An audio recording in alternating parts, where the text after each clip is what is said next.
Hey, welcome back to Red Seat Secrets. Today, I want to talk about something that really matters, elder fraud. Senator Josh Hawley just took the Senate floor, and what he exposed should have all of us on alert. Elder fraud isn't just another scam, it's personal. It's about people like my own grandparents, people who worked their whole lives only to have it threatened by ruthless scammers. Hawley's opening statement hit hard. As Missouri's Attorney General, his team clawed back over $13 million from con artists. Thank you very much, Madam Chair. Thank you for your leadership on this committee and on this set of issues. Ranking Member Casey, thank you as well. And thanks to all of the witnesses for being here today. Yet I come to this job new, of course, but what I was doing just before this was the Chief Law Enforcement Officer of my state. Nice to see you, General Schmidt, a former colleague. I was Attorney General of the state of Missouri, and I can say, having read your testimony, listened to you today, the problems that you are describing and have encountered firsthand is one, I'm sorry to say, is not unfamiliar to the state of Missouri, where we see rampant scamming, elder abuse, and fraud. This past year, we recovered, I think it was $13 million in scams that we were reverse and able to get restitution for consumers in the state of Missouri. Much of that dealing with seniors, dealing with elders. So it is a rampant problem. We've tried to be as aggressive as we can in the Attorney General's office and have had some success there. And I'm delighted to have read your testimony, heard from you today. Thank you for what you're doing, working on this serious problem. Ms. Flavin, am I saying that right, by the way? Flavin, yeah. Can I just start with you, just to ask you to describe a little bit more about your family's story? I mean, it strikes me that the people who victimized your parents did something awful, and that they made them feel that they couldn't talk to or couldn't talk about a family crisis with their children. And this is this emotional manipulation. Can you just tell us, like, what was that like as a family? Why is this emotional manipulation so effective sometimes, unfortunately, and also devastating as a family? Yeah, very much so.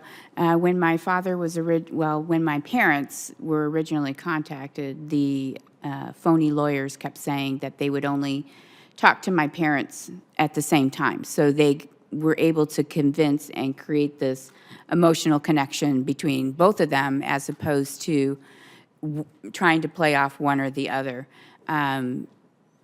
Most of it stolen from seniors. Imagine that. Years of savings, erased in days. He called it what it is, a heartbreaking epidemic. Then came the story that floored me.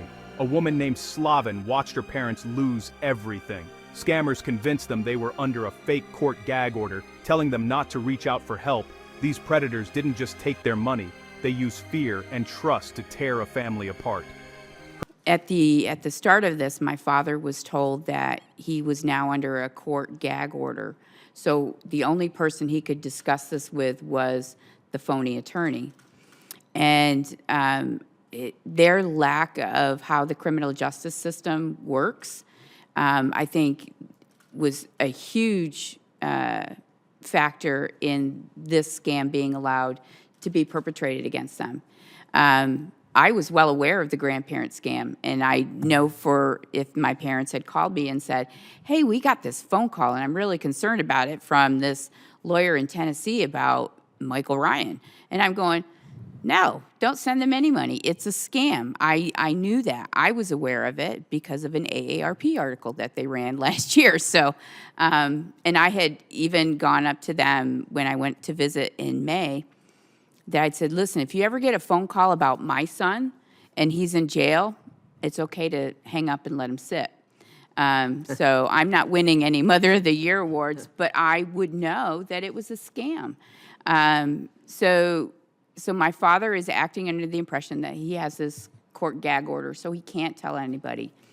And my whole response when I first found out about it was actually through a posting on Facebook that my nephew, the alleged DUIer, posted on there.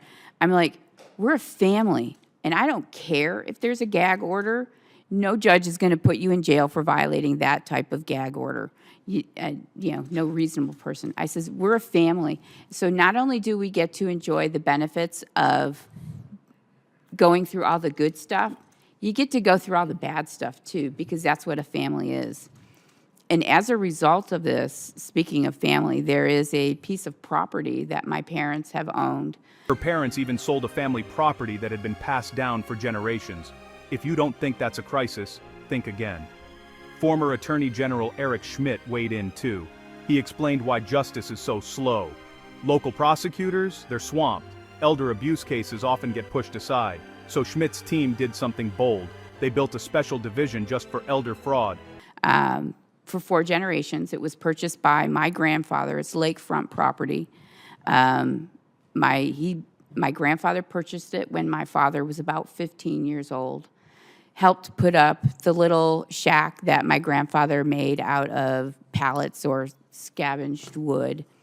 My parents bought it, I think when I was 15 or 16 from them. So I've used it. My grandfather's used it. My father's used it. I've used it. My son has used it. This now has to be sold to make up for that deficit. And that's, to me, that's the killer. Yeah. That right there. Yeah. Thank you for being here today and for being you. willing to Thank share you your for inviting family me. story. Yeah, thank you. General Schmidt, just in the few moments that I have remaining here, you've talked a bit about the Fraud and Abuse Litigation Division that you started in Kansas. Would you just say, talk to us a little bit about some of the lessons learned from that, what you found that has been successful, what has, what are things that perhaps you didn't expect that you have found that have worked well, and what might that say to other law enforcement agents at the local, state, or federal level about tackling this problem? As you well know, and the committee knows, every state's different in our structure for criminal investigation and prosecution. Kansas is, and I think the plurality or majority of states, but certainly not not everybody does it this way, but I don't have original criminal jurisdiction in most cases. There are a few exceptions, Medicaid fraud and a couple of others, but generally speaking, we're a local DA, local county attorney. They've got to ask us for help and invite us in. And that's relevant to this discussion. So, we have limited resources like everybody else. We look at what we were being asked to help with, and we focused our training capacity building on homicides, child sex crimes, major drug crimes, cartel type stuff, or big manufacturing cases, and some public misconduct, corruption type cases that are awkward to handle locally. That's our core. That's where we put our primary resources. We discovered over time we were being asked with great frequency by county and district attorneys, mostly the county. Pulling in funds from insurance fraud to make it work. In 2 years, they went from nothing to a full squad fighting for seniors every single day. That's what real leadership looks like. The takeaway from Hawley and Schmidt is clear. Fighting elder fraud is about priorities, not just new laws. Every state needs to step up, share what's working, and treat these crimes like the national emergency they are. Attorneys in the small and mid-sized jurisdictions, because the big jurisdictions tend to have sufficiently robust resources. We were being asked to help with elder abuse cases, sometimes physical or sexual abuse, but often financial abuse, usually fiduciary or trusted individual abuse, but sometimes just random scam stuff. And we were turning them down because we didn't have the resources. We were up to our eyeballs in all those other violent crimes I mentioned, and we didn't have to take them because they're local. And that's the kind of stuff that leaves you sleepless at night.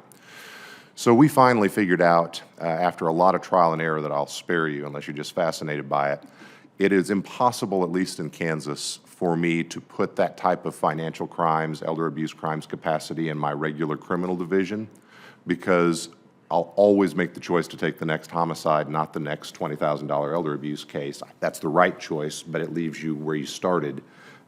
So we had to spin it off. We broke it out, created a separate criminal division, dedicated only to financial crimes and elder abuse of any sort.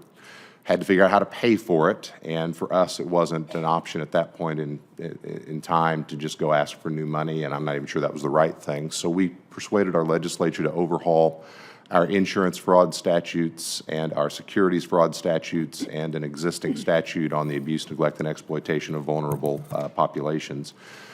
Pool some money out of those that was already in the system and require that those cases all get referred to us for prosecution. And my argument was whole's greater than the sum of the parts. A lot of fraud on elders is insurance related or securities related anyway, not all of it, but a lot. So there's a logic, and you give me that, I'll do those cases, and with the capacity that's left, we'll do more run-of-the-mill elder abuse cases, and we're doing them. We've been doing this about 2 years now. We've gone from 0 capacity to, I think I now have 4 prosecutors, and we're trying to add a 5th. I have 3 sworn officers. We're trying to add another, and I have some other clerical folks. And essentially, we view that unit, that division, it is a criminal prosecution unit first and foremost, but it is also now the focal point in Kansas in the criminal justice system for driving the conversation, best practices, sharing experiences on the elder abuse side. So we're stealing ideas from Johnson County, Kansas City, and from Wichita that have robust capacity, and we're trying to push them out into the western part of the state and the southeast where our help is more needed. And it's been a very, very good conduit. Thank you for your leadership. Thank you, Madam Chair. If you care about protecting your family, hit subscribe, turn on the bell, and stay with Red Seat Secrets. We're shining a light on what really matters, and I promise you won't want to miss what's next. Stay aware, stay informed, and stay free.